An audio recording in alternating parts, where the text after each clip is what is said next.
We are on a mission mode to achieve corruption-free government. We want our people to develop zero tolerance towards corruption. And we appeal to the officials and the people of Tamil Nadu to make our state corruption-free. Corruption நின்றுச்சுங்கறாங்க. மறுபடியும் ஆரம்பிச்சிருக்கு, பார்த்துக்கிட்டு தான் இருக்கும். Corruption முதலமைச்சர் விஜய் அவர்கள் கரப்ஷனுக்கு எதிராக இருப்பது உண்மைதான், அதையும் நாம் பார்க்கின்றோம். டெண்டர் பெரிய பெரிய டெண்டர்ல வாங்கல, பல அமைச்சர்கள் இப்பதான் வாங்க ஆரம்பிச்சிருக்காங்க.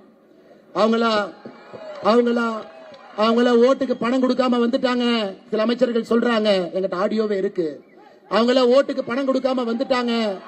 தம்பி, நாங்கெல்லாம் ஓட்டுக்கு பணம் கொடுத்து வந்தோம், ஒரு 2% கொடு தம்பி, 3% கொடு தம்பி, 4% கொடு.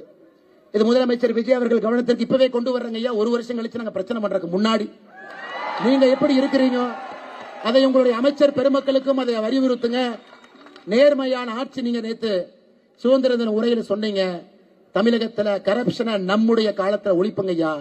நம்முடைய காலத்துல டிவிக்கு இருக்கட்டும், இந்த பக்கம் வீதி லீடர்ஸ் இருக்கட்டும், நம்முடைய காலத்துல அந்த கரப்ஷனை ஒழிப்பு நம்மால் முடியும். செய்து கொடுக்க துணிந்தவர்கள் நாம் இங்க இருக்கின்றோம்.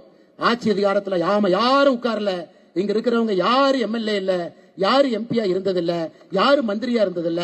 அதை சொல்வதற்கான முழு தார்மீக சுதந்திரமும் பொறுப்பு நமக்கு இருக்கு.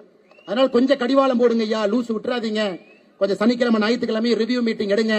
2 நாள் விடுபடுத்தீங்கன்னா அதிகாரிகளுக்கு அமைச்சர்களுக்கு குளிர் விட்டு போயிடும். அதையும் கொஞ்சம் பாருங்க, கண்ட்ரோல்ல வைங்க. குதிரைக்கு எப்பொழுதுமே கடிவாளத்தை கொஞ்சம் லூசா விட்டுட்டீங்கன்னா குதிரை வலது பக்கம் இடது பக்கம் போகும். மக்கள் உங்கள் மீது பெரிய நம்பிக்கையோடு அந்த இடத்தை கொடுத்திருக்கிறாங்க. நீங்கள் தவறு செய்தாமல் அதை கொண்டு செல்ல வேண்டும் என்கின்ற அன்பான வேண்டுகோளையும் கூட இந்த நேரத்தில் வீதிலீடர்ஸ் அமைப்பு சார்பாக சொல்லுவது என்னுடைய கடமையாக நான் கருதுகின்றேன். அருமை சொந்தங்களே, கரப்ஷன் நின்றுச்சுங்கறாங்க. மறுபடியும் ஆரம்பிச்சிருக்கு, பார்த்துக்கிட்டு தான் இருக்கும். கரப்ஷன் முதலமைச்சர் விஜய் அவர்கள் கரப்ஷனுக்கு எதிராக இருப்பது உண்மைதான், அதையும் நாம் பார்க்கின்றோம். டெண்டர் பெரிய பெரிய டெண்டர்ல வாங்கல, பல அமைச்சர்கள் இப்பதான் வாங்க ஆரம்பிச்சிருக்காங்க. அவங்கள ஓட்டுக்கு பணம் கொடுக்காம வந்துட்டாங்க. சில அமைச்சர்கள் சொல்றாங்க, எங்கிட்ட ஆடியோவே இருக்கு. அவங்கள ஓட்டுக்கு பணம் கொடுக்காம வந்துட்டாங்க. தம்பி, நாங்கெல்லாம் ஓட்டுக்கு பணம் கொடுத்து வந்தோம், ஒரு 2% கொடு தம்பி, 3% கொடு தம்பி, 4% கொடு. இது முதலமைச்சர் விஜய் அவர்கள் கவனத்திற்கு இப்பவே கொண்டு வர்றங்க ஐயா. ஒரு வருஷம் கழிச்சு நாங்க பிரச்சனை பண்றதுக்கு முன்னாடி நீங்க எப்படி இருக்கிறீங்க, அதை உங்களுடைய அமைச்சர் பெருமக்களுக்கும் அதை அறிவுறுத்துங்க.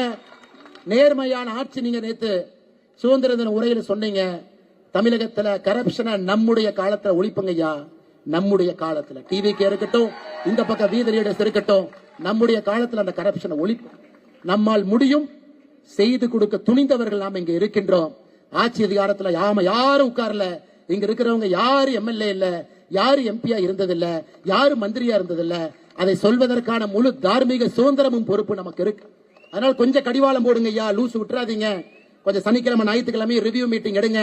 2 நாள் விடுபடுத்தீங்கன்னா அதிகாரிகளுக்கு அமைச்சர்களுக்கு குளிர் விட்டு போயிடும். அதையும் கொஞ்சம் பாருங்க, கண்ட்ரோல்ல வைங்க. குதிரைக்கு எப்பொழுதுமே கடிவாளத்தை கொஞ்சம் லூசா விட்டுட்டீங்கன்னா குதிரை வலது பக்கம் இடது பக்கம் போகும்.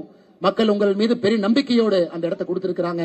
நீங்கள் தவறு செய்தாமல் அதை கொண்டு செல்ல வேண்டும் என்கின்ற அன்பான வேண்டுகோளையும் கூட இந்த நேரத்தில் வீதிலீடர்ஸ் அமைப்பு சார்பாக சொல்லுவது என்னுடைய கடமையாக நான் கருதுகின்றேன். அருமை சொந்தங்களே,